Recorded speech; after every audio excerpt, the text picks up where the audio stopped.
Bismillahirrahmanirrahim. Assalamualaikum warahmatullahi wabarakatuh. Sungguh indah Batu Kualam dibawa ke Pulau Stoko. Dari bunyi sambutan salam, nampaknya sudah masuk kolak 2 mangkok. La ilaha illallah. Sudah buka puasa kan? Ini kayaknya nampaknya lemes semua. Bismillah, alhamdulillah. Alhamdulillahi ala ni'amihi fi hadha syahri Ramadan alladhi unzila fihi al-Qur'an hudan linnas wa bayyinatin minal huda wal furqan. Wassalatu wassalamu ala Rasulillah khairil anbiya'i wal insan sayyidina wa habibina wa syafi'ina wa zuhrina wa maulana Muhammadin bi syafa'atihi kulla ummatin fi akhiriz zaman wa ala alihi wa ashabihi bil imani wal ihsan wal islami wal ihsan. Subhanaka la ilma lana illa ma 'allamtana innaka antal alimul hakim. Rabbi shrah li sadri wa yassir li amri wahlul 'uqdatam min lisani yafqahu qawli. Amma ba'du. Bapak Ibu yang dimuliakan oleh Allah, wabil khusus yang sama-sama kita hormati Imam Al-Ustadz Hafidzuddin SPDI. Beliau ini satu kampung sama saya Bapak Ibu. Alhamdulillah sampai hari ini masih single Ustadz ya. La ilaha illallah. Jadi beliau ini pondoknya sekitar 5 kilo dari pondok saya. Tapi kenalnya di Batam. Beliau hafiz Quran. Insya Allah Bapak Ibu yang akan menjadikan mantu beliau insya Allah dimuliakan di akhirat nanti. Amin. Khairukum man ta'allamal Quran wa 'allamahu. Kata Nabi yang paling mulia itu bukan laki-laki, bukan perempuan. Tidak disebut siapa yang paling mulia, laki-laki atau perempuan. Kata perempuan, perempuan Pak Ustadz. Kenapa? Karena melahirkan anak. Tapi laki-laki juga mengatakan yang paling mulia laki-laki. Kenapa? Nabi dan Rasul laki-laki semua.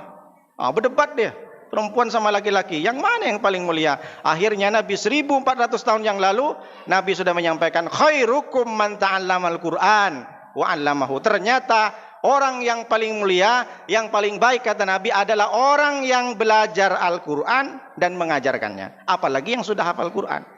Nih Bapak Ibu kadang, ibu-ibu kadang banyak. Kenapa Bu Haji, kenapa anaknya tak dimasukkan hafid Quran? Aduh Pak Ustadz, nanti hafal Quran paling ujung-ujungnya guru tipiki. Gajinya 3 bulan dirapel lagi.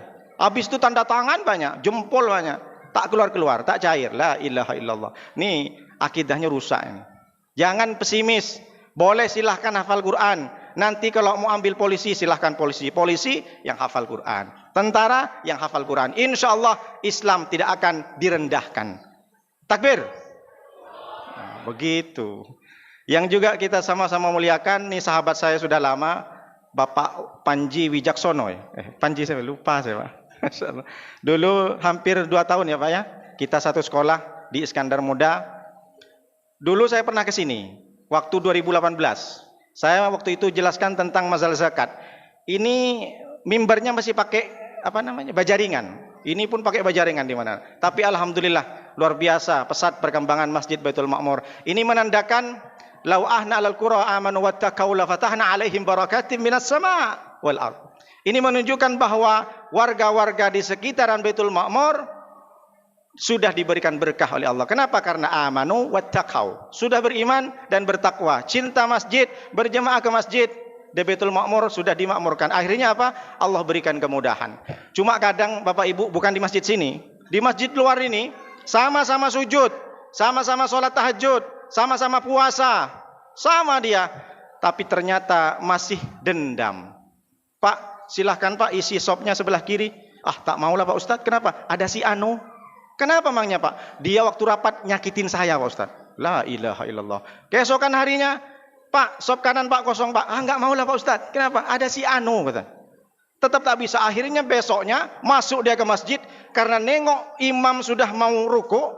Kan masbuk nih. Aku tak mau nanti sampai telat jadi makmum masbuk. Allahu Akbar cepat-cepat. Rupanya setelah 1 rakaat ada di sampingnya si Anu itu. La ilaha illallah.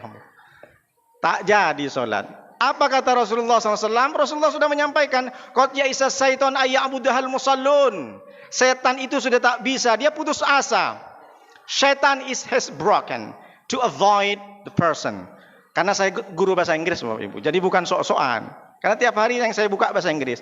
Kata Rasulullah, setan itu sudah putus asa. Dia sudah tidak menggoda orang yang sudah hadir di Masjid Baitul Ma'mur, yang sudah puasa, yang sudah rajin sedekah, yang sudah umroh berkali-kali, yang sudah rajin tahajud. Dia tidak mau setan itu menggoda. Tapi ternyata walakin fit tahris. Setan itu merasuki dalam hatinya. Ditanamkanlah permusuhan.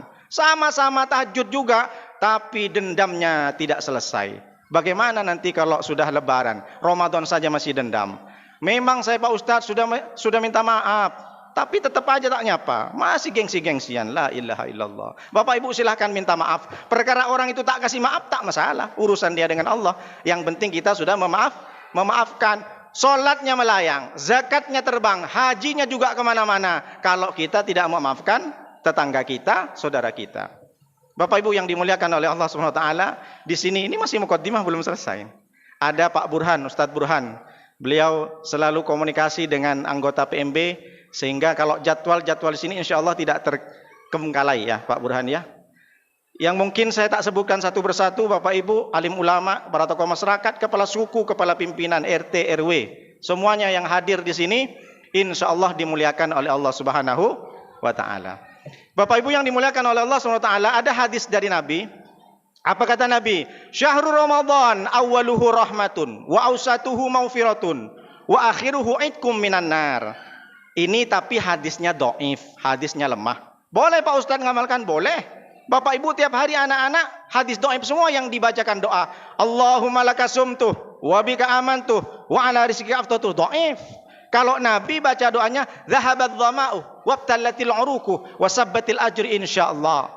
Tapi boleh enggak? Boleh mengamalkan. Kata Imam Nawawi, ajma'al ulama ala jawasi amali bil hadisid dhaif. Boleh mengamalkan hadis dhaif. Dikuatkan lagi dengan Imam Ibnu Hajar Al-Asqalani dalam kitabnya Fathul Bari, Syarah Sahih Bukhari.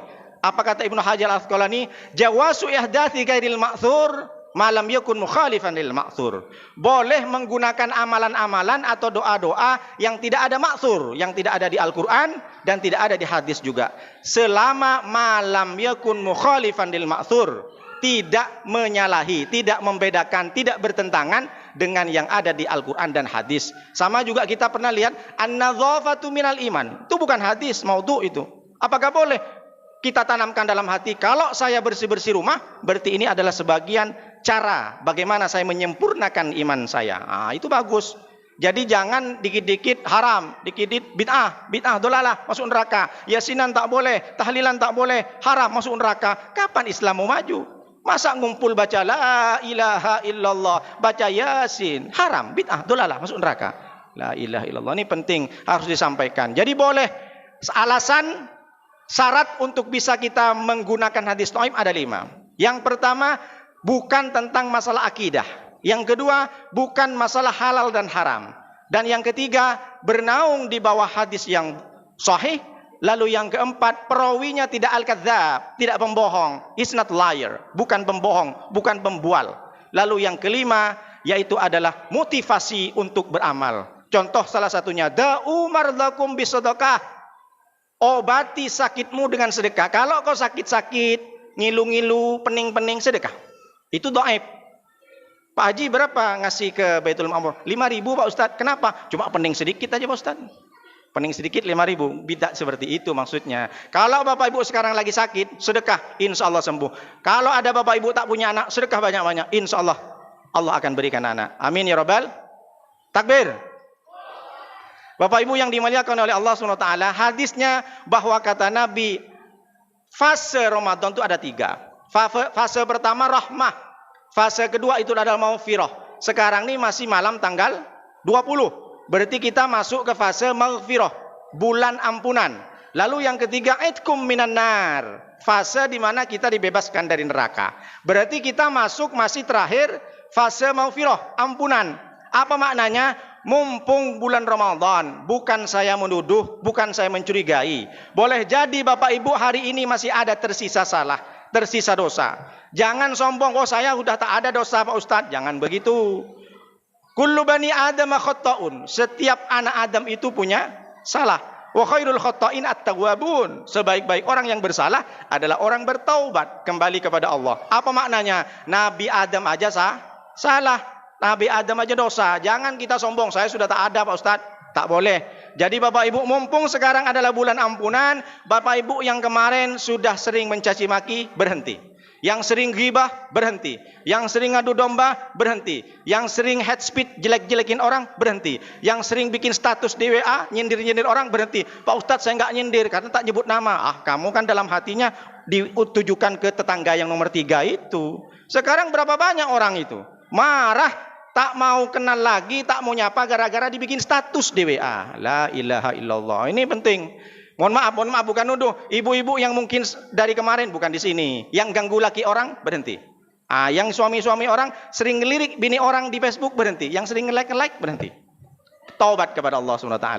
Apa maknanya? Kenapa mesti taubat? Allah yang menyuruh. Bukan doktor, bukan profesor, bukan kiai, bukan ustadz, bukan LCMA. Yang nyuruh taubat adalah Allah. At-Tahrim ayat 8. Nanti cross check oleh Ustadz Hafiduddin. Ya ayyuhalladzina amanu tubu ilallahi taubatan nasuha. Allah menyampaikan bukan ya ayuhan nas. Wahai orang-orang yang beriman, taubatlah kamu, kembalilah kamu kepada Allah. Taubatan nasuha, dengan taubat yang sebenar-benar taubat. Bukan taubat seperti bahasa Maele, kaleng-kaleng, bukan. Jadi apa maknanya? Orang beriman saja masih disuruh, diperintah oleh Allah bertaubat. Kenapa? Karena setiap manusia punya indikasi salah, punya indikasi potensi berdosa. Ibu-ibu mungkin niatnya berbohong untuk kebaikan, tapi kan bohong sama suami. Masalahnya kan begini Bapak Ibu, memang dalam rumah tangga tuh bapak-bapak ini kan yang wajib, yang cuci piring yang wajib bapak-bapak, yang cuci baju yang wajib bapak-bapak, yang cari nafkah bapak-bapak, yang mendidik anak bapak-bapak. Tugas ibu apa Pak Ustadz? Satu aja, nurut sama suami. Jadi kalau bapak nurut, dek tolong cuci baju dek, cuci. Dek tolong masak nasi, masak. Kan tugasnya satu, nurut sama suami. Boleh jadi suami dan istri ini sering bohong, sering kepleset, maka bertobat. Lalu ditanya oleh Sayyidina Ali ke Rasulullah, ya Rasulullah, bagaimana cara tobat? Karena tobat ini penting Bapak Ibu. Ada 3 syaratnya tobat. Tobat ini harus menyesal dan nadamu lillah. Menyesal karena Allah, bukan karena kapok. Pak Ustadz, saya sudah berhenti Pak Ustadz judi. Judi sudah berhenti saya Pak Ustadz. Kenapa? Kapok Pak Ustadz, kalah terus. Berarti dia tobatnya karena kalah, bukan karena Allah Ta'ala. Pak Ustadz, saya sudah kapok Pak Ustadz, saya sudah tidak korupsi lagi Pak Ustadz. Capek Pak Ustadz, kapok. Tobat saya Pak Ustadz. Kenapa? Saya sudah merasakan bagaimana dihukum 10 tahun. Berarti tobatnya karena kapok ditahan, bukan karena Allah. Jadi tobat ini karena Allah, menyesal karena Allah. Ada orang tobat dari pekerjaannya bukan karena menyesal, tapi karena banggau. Kau tengok dulu di pasar Sungai Harapan tuh, saya dulu premannya, takut semua orang. Tapi sekarang saya udah tobat. Itu bukan tobat namanya. Berarti sombong. Tobat ini karena Allah, mengakui ke Allah, nangis di depan Allah, bangun tengah malam tahajud, nangis kepada Allah. Contoh nih, sekarang kan banyak viral. Orang lagi salah, dia harus minta maaf, harus klarifikasi di media sosial. Orang yang salah sama orang saja, minta maafnya kalau nggak mau dihukum, kalau nggak mau dipenjara, dia mesti harus divideokan. Lalu bagaimana kita salah sama Allah? Kok enteng-enteng saja? Orang kita salah dengan manusia saja, kita ambil, kita videokan, kita sebar. Kalau kamu tidak minta maaf di media sosial, maka dijatuhi hukuman 10 tahun. Dari saking takutnya di penjara, capek-capek dia bikin konten YouTube. Ini alhamdulillah di sini bikin YouTube. Jangan lupa like, share, comment, and subscribe. Saya juga punya YouTube, Muhammad Nuruddin Zaini Official. Ada bahasa Inggris, ada ceramah juga. Jangan lupa like, share, comment, and subscribe. Bapak Ibu yang dimuliakan oleh Allah SWT. Kata Nabi SAW, ma min muslimin yutinibu dzamban, summa yatatahharu, summa yusalli rak'atain, summa yastaghfiru illa ghafarallahu lahu.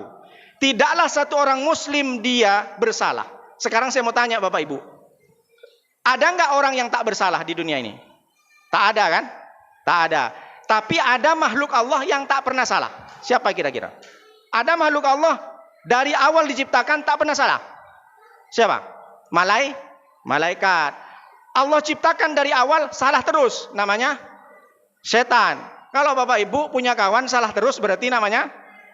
Bukan saya ngomong, Ibu loh. Nanti dimarahin sama Bapak. Maka kata Nabi, siapapun yang bersalah, siapapun yang merasa dosa, kata Nabi jangan lupa etika untuk bertobat kepada Allah bukan hanya sekedar mengangkat tangan, ya Allah ampuni saya, tidak. Ada 3. Yang pertama yaitu kata Rasulullah, summa yatatahharu, mandi taubat. Datanglah tuh Pak Haji, Pak Ustadz saya nggak tahu mandi taubat. Bapak masuk ke kamar mandi, siram aja semua. Pakai gayung apa pakai ember Pak Ustadz? La ilaha illallah. Saya tanya, Bapak anaknya berapa? 5 tak tahu mandi. Sama dengan mandi junub. Pak, mandi junub gimana Pak Ustadz? La ilaha illallah. Gak apa-apa kalau tak percaya, kalau pusing-pusing, cari dulu sungai di sini di mana? Ada sungai Ladi di situ. Bapak pergi sungai Ladi, baca niatnya, Bapak kejebur. Insya Allah bukan cuma dosa, Bapak pun hilang nanti. Saya bilang gitulah. Masa mandi junub aja tak tahu sampai sekarang? Ini kan repot. Yang pertama mandi taubat seperti mandi junub. Usalli nawaitul ghusla litaubati sunnatan lillahi ta'ala. Lalu setelah itu summa yusalli rakaatain. Salat 2 rakaat. Salat 2 rakaat boleh setelah, lebih bagus setelah bangun tidur. Bangun tidur, ambil wudu, mandi, salat sunat wudu, salat sunat hajat, salat sunat nawabin, salat sunat taubat, salat sunat tahajud. Tutup dengan witir. Kalau tak sempat witir di tarawihnya. Kalau sudah witir, tak boleh witir 2 kali. La witrani fi lailatin. Tidak ada witir dalam satu malam. Lalu setelah mandi, salat, setelah salat, summa yastaghfiru, beristighfar kepada Allah. Bagaimana bacaan Ustaz? Istighfar. Bukan, itu namanya. Istighfar itu astaghfirullah, paling pendek. Lebih panjang lagi astaghfirullahaladzim. Lebih panjang lagi astaghfirullahaladzim innahu kana ghafara. Lebih panjang lagi astaghfirullahaladzim alladzi la ilaha illa huwal hayyul qayyum wa atubu ilaih, sebagaimana sudah dibacakan setelah salat. Lebih panjang lagi namanya sayyidul istighfar, paling terbaiknya istighfar. Sama dengan nabi, ada nabi bagus semua, tapi ada nabi yang paling baik, sayyidul anbiya wal mursalin. Bagaimana bacaannya? Allahumma anta rabbi la ilaha illa anta khalaqtani wa ana abduka wa ana ahlatika wa wa'duka mastata'u a'udzubika syarri ma sana'tu wa abulaka bi ni'matika alayya wa bi dzambi faghfir li fa innahu la yaghfiru dzunuba illa anta. Panjang kali Pak Ustadz. Ibu-ibu kalau mau hafal, buka Google, klik sayyidul istighfar, baru ada gambar, diklik gambar, di print. Ibu-ibu ya, tempel di atas kompor. Pas lagi masak opor ayam, masak kolak, baca Allahumma anta rabbi la ilaha illa anta khalaqtani wa ana abduka. Insya Allah 3 hari hafal Bapak Ibu. Kalau tak hafal, ibu ambil yang di print itu, dibakar, masukkan ke air, minum. Insya Allah besok TBC. Kalau nggak TBC Omikron. Goyan Bapak Ibu. Jadi baca istighfar. Tapi ingat, baca istighfar itu tak mesti harus, oh saya berdosa lalu baca istighfar. Tidak. Baca istighfar itu man lazimal istighfarah ja'alallahu lahu min kulli dzikin makhraja wa min kulli hammin faraja wa razaqahu min haitsu la yahtasib. Baca istighfar bukan karena salah, bukan karena dosa, tapi membaca istighfar, Allah kata Rasulullah SAW, ja'alallahu min kulli dzikin makhraja. Setiap kesulitannya, setiap ujian yang datang, Allah berikan solusi. Wa min kulli hammin faraja. Setiap kegundah gulana, susah, nengok anak, gimana anakku nanti bisa kuliah enggak? Setelah kuliah dapat kerja enggak? Setelah kerja dapat bini enggak? Setelah bini dapat anak enggak? Pusing. Nengok suami nanti kalau sudah tua, saya makan apa? Pensiunnya makan apa? Mau dagang apa saya? Nanti di masa tua saya tak bisa makan. Nah, kalau sudah pusing-pusing begitu, baca istighfar. Lalu yang ketiga, wa razaqahu min haitsu la yahtasib. Baca istighfar adalah mendatangkan rizki yang tidak diduga-duga. Jadi Bapak Ibu, baca istighfar bukan karena salah dan dosa. Nah, ini salah satu bagaimana cara ketika kita sudah sadar bahwa kita punya salah. Insya Allah semuanya akan diampuni oleh Allah SWT. Dan insya Allah semua yang hadir di Masjid Baitul Ma'mur ini menjadi hamba-hamba Allah yang diterima buka puasanya, diterima sahurnya, diterima tarawihnya, lalu diterima puasanya, dan menjadikan semua amalan di bulan Ramadan menjadi amalan yang bisa meninggikan derajat kita nanti insya Allah. Demikian yang bisa saya sampaikan. Mohon maaf atas segala kekurangan. Terima kasih atas segala perhatian. Hadanallahu ilaikum ila thoriqil mustaqim. Wassalamualaikum warahmatullahi wabarakatuh.